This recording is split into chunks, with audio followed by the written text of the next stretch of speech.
Entonces está una opción más para defensa personal. Vamos a checar el dato porque me metió en duda el señor Juan Becerra. Me dice que más bien tiene su origen esta arte marcial en Israel.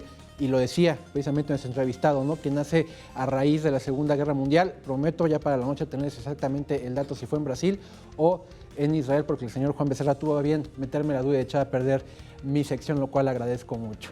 Y bueno, vamos a hablar ahora de skate, este deporte urbano que lo sabemos cada vez ha ido tomando más fuerza, no solo en la Ciudad de México, sino a nivel mundial.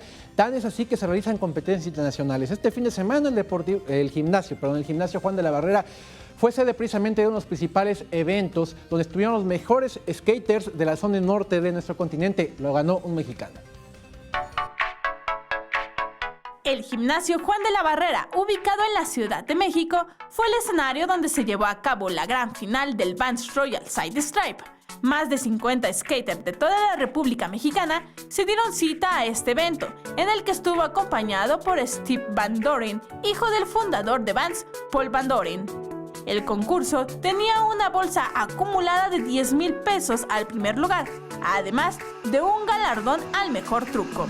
Desde ollies, flips hasta board slides fueron algunos de los trucos que deleitaron a los más de 500 aficionados que asistieron al recinto a presenciar este evento.